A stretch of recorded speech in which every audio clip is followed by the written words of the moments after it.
Deux Rois, chapitre 9. Élisée, le prophète, appela l'un des fils des prophètes et lui dit: Saint Terrain, prends avec toi cette fiole d'huile et va à Ramoth en Galaad. Quand tu y seras arrivé, vois Jéhu, fils de Josaphat, fils de Nimshi. Tu iras le faire lever du milieu de ses frères et tu le conduiras dans une chambre retirée.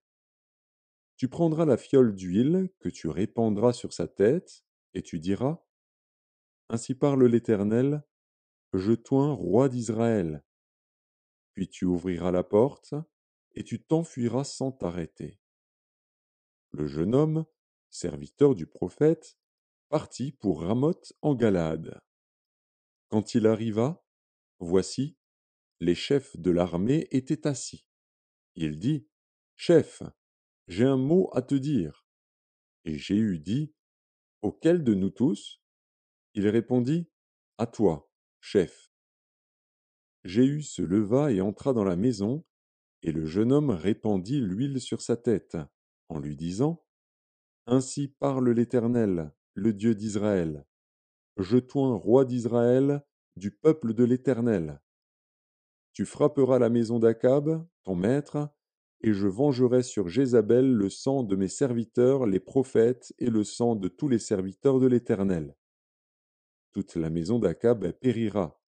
J'exterminerai quiconque appartient à Akab, celui qui est esclave et celui qui est libre en Israël, et je rendrai la maison d'Akab semblable à la maison de Jéroboam, fils de Nebat, et à la maison de Baécha, fils d'Akija. Les chiens mangeront Jézabel dans le champ de Jizréel, et il n'y aura personne pour l'enterrer. Puis le jeune homme ouvrit la porte et s'enfuit. Lorsque Jéhu sortit pour rejoindre les serviteurs de son maître, on lui dit: Tout va-t-il bien? Pourquoi ce fou est-il venu vers toi? Jéhu leur répondit: Vous connaissez bien l'homme et ce qu'il peut dire. Mais ils répliquèrent: Mensonge! Réponds-nous donc. Et il dit: Il m'a parlé de telle et telle manière, disant: Ainsi parle l'Éternel, je t'oins roi d'Israël. Aussitôt ils prirent chacun leurs vêtements, qu'ils mirent sous Jéhu au haut des degrés. Ils sonnèrent de la trompette et dirent: Jéhu est roi. Ainsi Jéhu, fils de Josaphat, fils de Nimshi, forma une conspiration contre Joram. Or Joram et tout Israël défendaient Ramoth en Galaad contre Hazaël, roi de Syrie. Mais le roi Joram s'en était retourné pour se faire guérir à Jizréel des blessures que les Syriens lui avaient faites lorsqu'il se battait contre Hazaël, roi de Syrie. Jéhu dit: Si c'est votre volonté, personne ne s'échappera de la ville pour aller porter la nouvelle à Jizréel. Et Jéhu monta sur son char et partit pour Jizréel, car Joram y était alité, et Akazia, roi de Juda, était descendu pour le visiter. La sentinelle placée sur la tour de Jizréel vit venir la troupe de Jéhu et dit: Je vois une troupe. Joram dit: Prends un cavalier et envoie-le au-devant d'eux pour demander si c'est la paix. Le cavalier alla au-devant de Jéhu et dit: Ainsi parle le roi. Est-ce la paix? Et Jéhu répondit: Que t'importe la paix? Passe derrière moi. La sentinelle en donna avis et dit: Le messager est allé jusqu'à eux et il ne revient pas. Joram envoya un second cavalier qui arriva vers eux et dit: Ainsi parle le roi. Est-ce la paix? Et Jéhu répondit: Que t'importe la paix? Passe derrière moi. La sentinelle en donna avis et dit: Il est allé jusqu'à eux et il ne revient pas. Et le train est comme celui de Jéhu, fils de Nimshi, car il conduit d'une manière insensée. Alors Joram dit: Attelle, et on attela son char.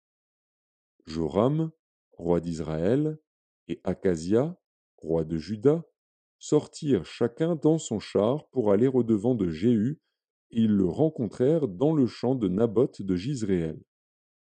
Dès que Joram vit Jéhu, Il dit, est-ce la paix, Jéhu? Jéhu répondit, quoi? La paix? Tant que durent les prostitutions de Jézabel, ta mère, et la multitude de ses sortilèges. Joram tourna bride et s'enfuit, et il dit à Akazia, trahison, Akazia! Mais Jéhu saisit son arc, et il frappa Joram entre les épaules. La flèche sortit par le cœur, et Joram s'affaissa dans son char. Jéhu dit à son officier Bidkar, prends-le, et jette-le dans le champ de Naboth de Jizréel. Car souviens-t'en, lorsque moi et toi nous étions ensemble à cheval derrière Akab, son père, l'Éternel prononça contre lui cette sentence.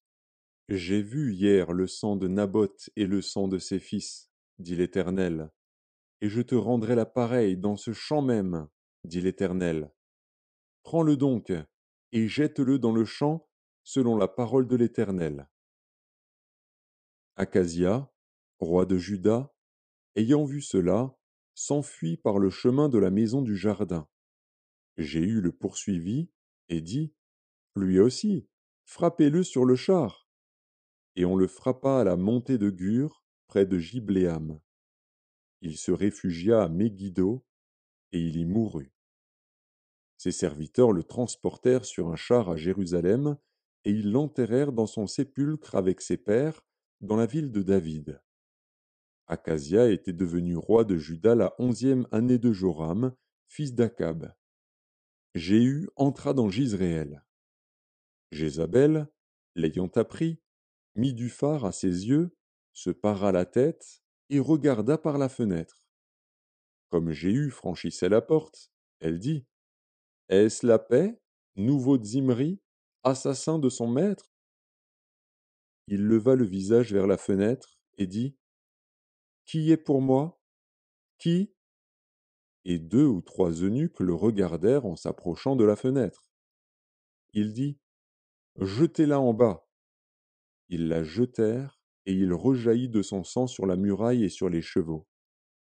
Jéhu la foula aux pieds.